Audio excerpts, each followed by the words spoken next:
Russian attack on Ukraine is also attack on Europe.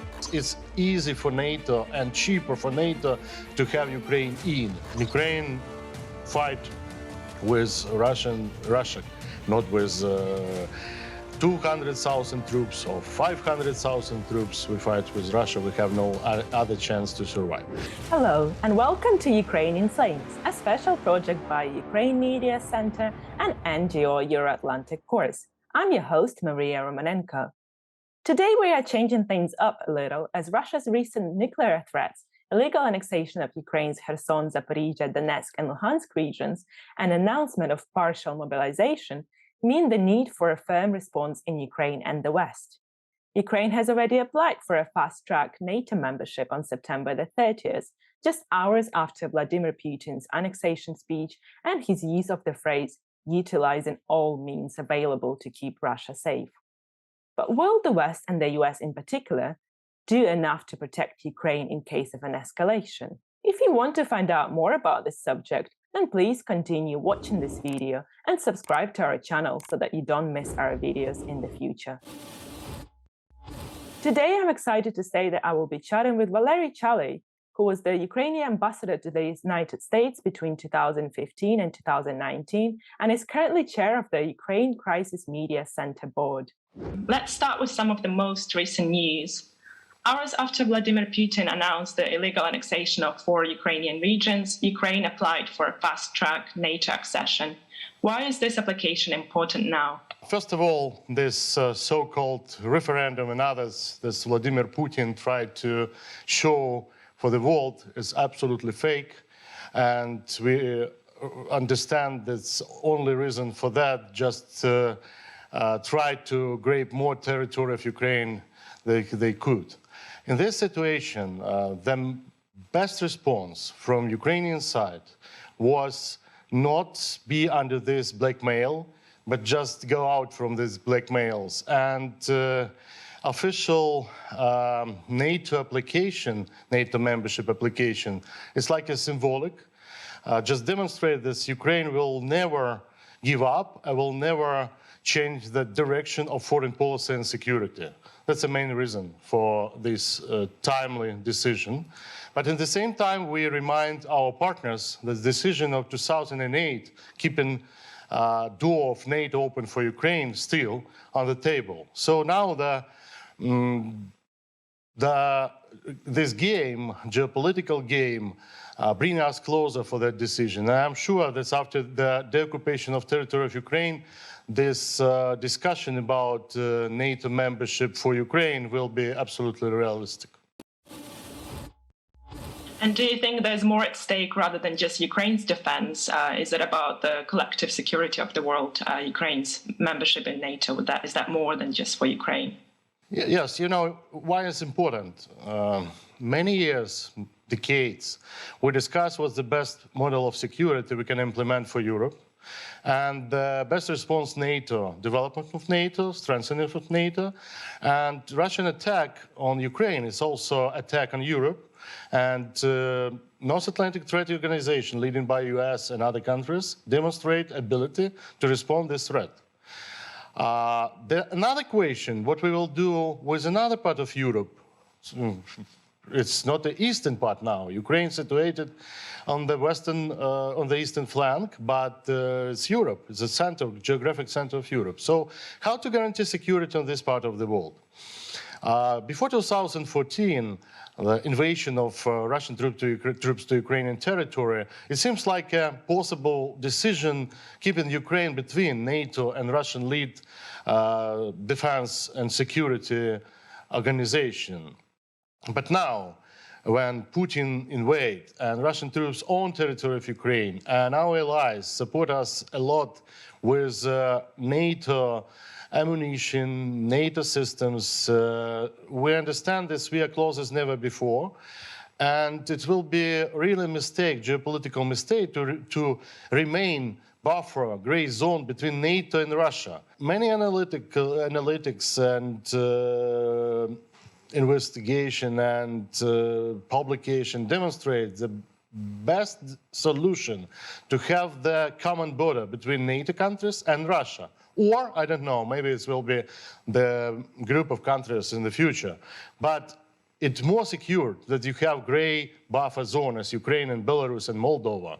So I'm sure this decision will be taken to have a collective security on this part of the world, including Ukraine, and probably in the future Belarus and Moldova.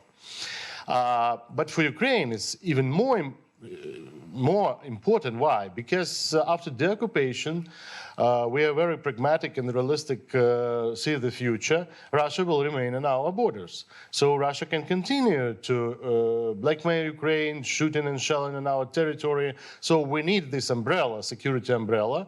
We are strong enough, our armed forces motivated, but we need this in one organization, in a common organization, because we can't imagine how we will many times in the future deter Russia, stop Russia on our border without NATO support. So in any case, it's easy for NATO and cheaper for NATO to have Ukraine in.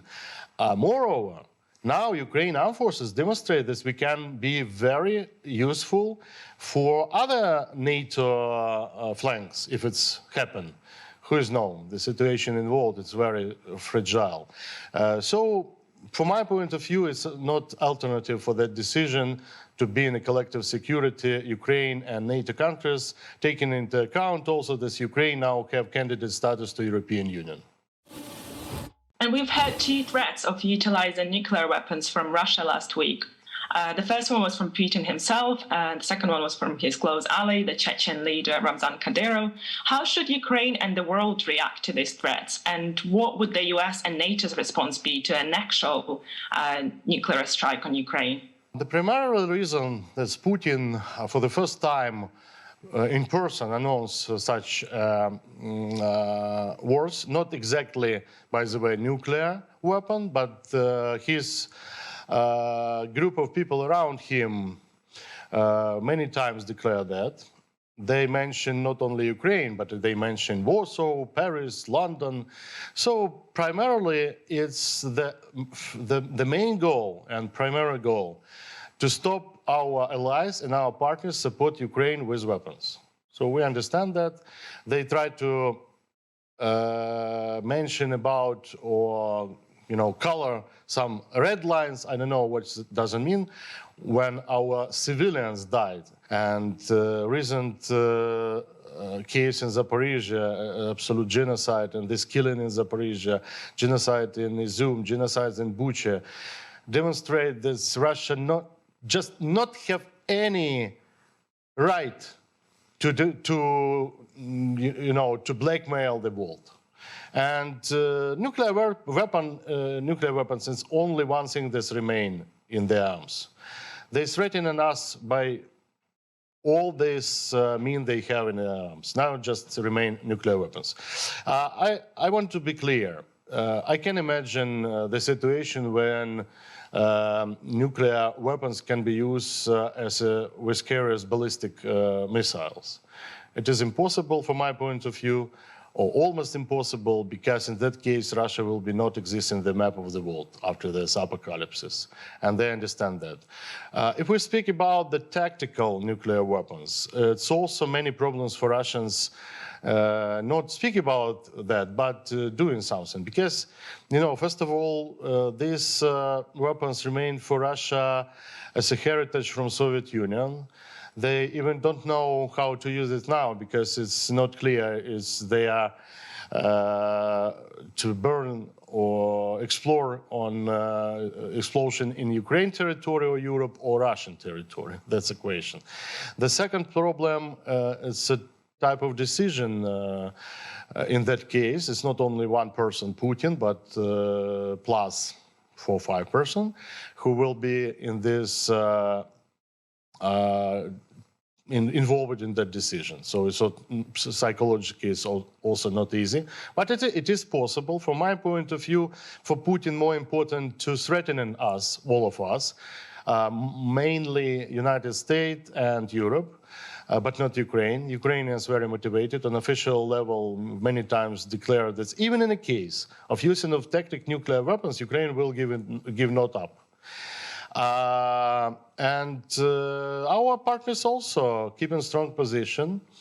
So my take is Putin try to use this as a threat, just achieve another goals. For him, frankly, it's more efficient to threaten us with this nuclear weapon than using one. And in a case they decide to use it, this will be absolutely another geopolitical picture, and Russia in that case will not have any chance just survive as a country. Yeah, and Russia has announced this quote-unquote partial mobilization. How much is it likely to change the events on the battlefield? First of all, it's not a partial mobilization. They name this initially like a special operation. Now partial mobilization is just to keep under control Russian citizens, not be frustrated that such type of operation not achieve their goals. If you look closely for the situation, it's mobilization, and they plan to mobilize as many as possible. It's not professionals, it's not the professional warriors, it's just civilians. And it will be very difficult not to bring more troops on Ukrainian territory. It is possible, that's a challenge. That's a challenge for us. But, you know, Ukraine fight with Russia, not with 200,000 troops or 500,000 troops. We fight with Russia. We have no other chance to survive. That's why it will be more challengeable, but I believe it will create a great problem for Russia. And experts mention now, after 1 week of so-called partial mobilization, in fact mobilization, they faced many troubles. Even Putin should to gather in National Security Council and meetings just to ask why it's happened, why Russia can't do as he planned. And we will see more and more problems with that. So another thing that it will take a long time, not just using them like a group of people bring into the front line. No, they need exercises, 2-3 months, and probably in the spring it will be more difficult to fight with them, but not now. And I believe Ukrainian armed forces efficiently use this time, and we now see the operation that's continuous in the Kherson region, now in Donetsk region. By the way, the regions that Putin mentioned Russians and belonging to Russia. And the Ukrainian armed forces demonstrate no. They vote on this so-called referendum very, very clear no. Okay, and finally, what is still missing, if anything, to guarantee Ukraine's victory? Maybe additional sanctions, other international actions, weapons, and so on? You know, Ukraine will win, no doubts. Our partners and allies now also stand on that position. 2 months ago, I can't say this way, but now absolutely realistically, that's all our partners with us, and we will fight until Russia will lose. Another question, how to make shorter the time, because every day it's victims of civilians, and it's also the lives of our soldiers. That's why the question of timing. To make this shorter, this time of war with Russia, full-scale war, we need more system like anti-missile system, because still they have 2.5 kilometers distance missiles, and unfortunately we can react only on our territory on that. So we need more long-distance weapons like anti-missile system using by this HIMARS, for example, but the specific rockets. We also need aircrafts, we need tanks. And probably we are waiting for very close decision of United States to send us tanks, and after that believe that Germany will do the same. Speaking about aircrafts, it's probably next year, spring, but we need all it is possible to supply now, not waiting for a long time, because the real time to the occupied territory of Ukraine, the huge part of occupied territory, it's time for this month. I mean, October, November, but mostly October, and after that winter, after that in November rains, so it will be very difficult to provide attacks and operations, and probably finally it will be spring operations. I believe until next summer we will finish this stage of Russia offensive on Ukraine, and we will achieve our goals, but it doesn't mean this will finish of this competition of fighting. But this hot time that's challengeable for all world, I believe it's absolutely realistic to finish until next summer if we receive now these months the ammunition and weapons that we need. Okay, thank you so much, Ambassador Chaly. That's all I had. You've been watching the special project by Ukraine Media Center and Euro-Atlantic course dedicated to the Russian-Ukrainian war, Ukraine in Flames. In the description under this video, you can find information on how you can help Ukraine fight Russian aggression. If you find our work useful, then please subscribe to our channel, like and share this video. Glory to Ukraine!